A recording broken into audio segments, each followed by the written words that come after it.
ASEAN countries have committed to restoring over 37 million hectares of degraded forests to address the global challenges of climate change, biodiversity loss, and persistent poverty.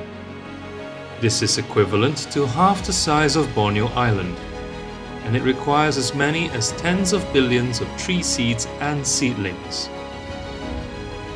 Planting native tree species in restoration ensures that the restored forests are resilient and are able to provide critical ecosystem services, such as recover and expand habitats for threatened native species of plants and animals, protect watershed and freshwater resources, reconnect fragmented forests, and secure the livelihoods of local people.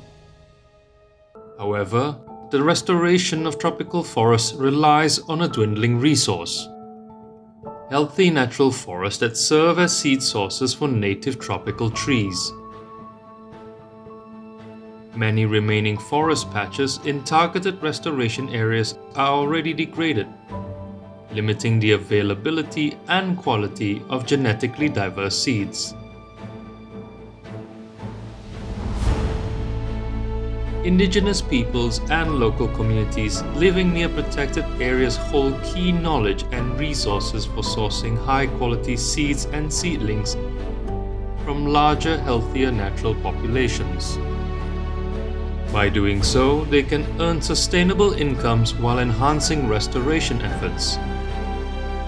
Research demonstrates that seeds from large undisturbed forests yield better growth and survival rates, leading to improved restoration success and reduced costs.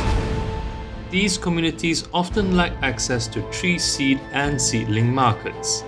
By providing skills training, enhancing communication with potential buyers, and ensuring fair contract terms and pricing, they can become key partners in local and global restoration initiatives. New tools help make restoration easier and more effective. Technology can help select the right species for the right place, connect communities with seed and seedling buyers, incentivize tree planting, and document and verify restoration supply chains from seeds to flourishing trees. This is a global effort. By fostering the right partnerships, building capacities and effective tools, we can achieve the restoration goals together and leave behind prospering landscapes and communities.